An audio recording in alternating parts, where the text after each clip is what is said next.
Just as a thought exercise, when many people think in a similar way and therefore act with the same beliefs or shared beliefs, similar beliefs, a culture arises, and taken from some perspectives, you could say that the group has a deity, a god form of their own. And most of the world has been chaperoned through the monotheistic construct, which has led us to consider that any god must be only one god, and it must be the correct one, and if there is another one, then one of those gods must be fake. But what if the deities, the god forms, are constructed by collective embodying of the characteristics and behavioral patterns of an entity? Wouldn't that be something? So let's run with this. If a deity exists because many people believe in it and many people embody it, many people live as the deity would live, many people act within the world as the deity would act if they were in the world, then is the deity not in the world? What happens when we consciously choose a deity to embody? What happens when we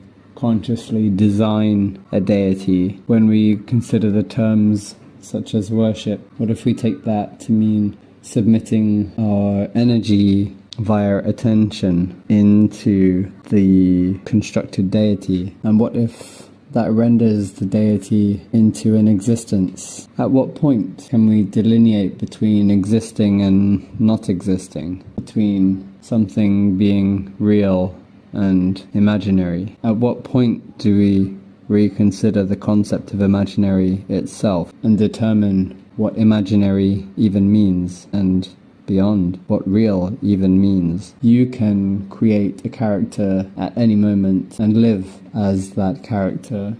People will say, oh, you've changed. Is your character fake, artificial, imaginary, fictional, real? At what moment does your character become real? If you adopt the new character as your primary modality, if you really hold the same mindset as the character you have created, then is it even a separate character, or have you simply changed? So what if many people create a character and many people adopt the behavior, characteristics, traits of that character? This renders the character manifest into this world. When we consider monotheistic deity traditions, a problem arises in that by trying to conceive of this entity as the highest deity, the only deity of the universe, it becomes impossible to embody that in our lives. We can try sometimes,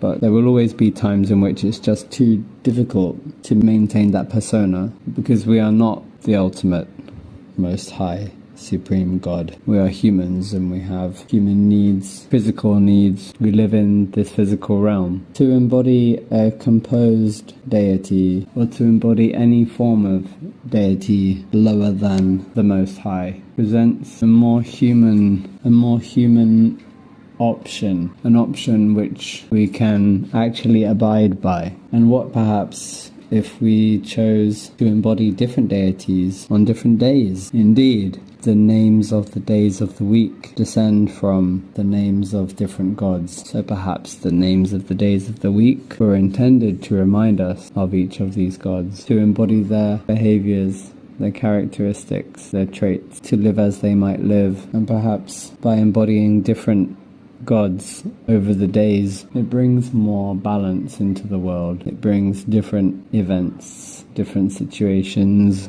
different movements. But what it does most of all, it brings people into alignment, and it keeps the power out of those who would rule in corruption. That is not to say that any deity concept could not be corrupted, because it could, but by having a range of deities to choose from, it can become apparent to the society that one or another or many deity constructs are being corrupted by someone, something, and the collective people can choose to turn away from that corrupted construct. Maybe it means that that deity has to die. Maybe it means they need to be resurrected in a new form, or even an older form, more pure, more ancient. Or maybe that deity has run their course and it's time for a new deity to be born. We are missing these deities, but worse, we still have deities now and they are not in our control. Is control the right word? Perhaps not control per se, but they are not born from us, the people. They are born from the monsters which ate the economy, the monsters which ate the politics. The current deities go by many names. They are all consuming. They eat data, they eat energy, they eat permission, they manipulate and acquire permission through distraction, through addiction, through attraction. These deities, they exist, but not by our hand. Some may have been created intentionally by those with malintent. Some may have grown organically, like a tumor grows organically. A mistake that expanded, that should have ended but did not, that was fed and allowed to grow. Initially benign, becoming malign, and ending, well, not ending, and becoming the current gods, the ones all around us, the ones which control your daily life, the ones which you interact with 100 times a day, the ones which are crafting our future as we speak. Maybe it is time to reconnect to the old gods, to resurrect them, to revive them, and to make new ones. To make new deities who align with our modern world and who can bring us back into connection and balance with the natural world, with the natural cosmos. We may view this through the lens of religion, but I think religion is a vehicle for keeping people aligned with these psychological, spiritual concepts. Because maybe the psychic technology, it's not beyond the understanding of people, but it's beyond the interest of most. And to bring the collective into connection to this kind of idea may be too challenging. For you as the listener, you may understand this as a psychological technique to bring the collective consciousness into alignment and to withdraw our energy via attention away from the deities who do not love us, deities who focus solely on consumption and gathering wealth and riches and exploiting anything and everything. And then we can put this energy, this attention, this focus into any number of benevolent deities. Deities we find, deities we resurrect, deities we create. And we live as them.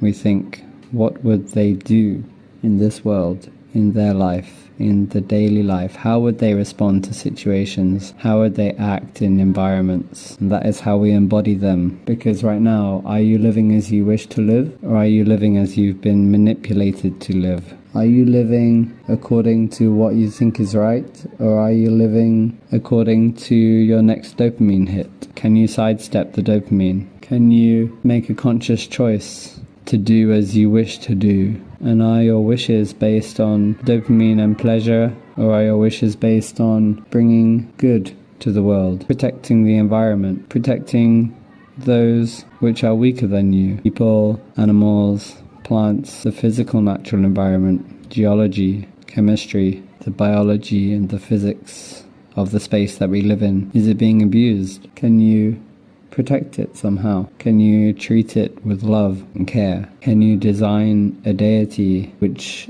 lives in such a way? Can you name them? Can you dress as they would dress? Act as they would act? Can you maintain that character when you meet other people? Can you overcome your fear of being judged for having changed, for behaving in a new way, a strange way that does not fit with what's expected in the normal society? Because does the normal society respect the world in the way that you think it should be respected? Just because something is normal does not mean it is right, and you know that deeply already. Can you manifest the deities who you wish existed, can you make them become real? And you bring them to the world? Because if you do, and someone else does, it's already one, and already two, and maybe 100, maybe 1,000.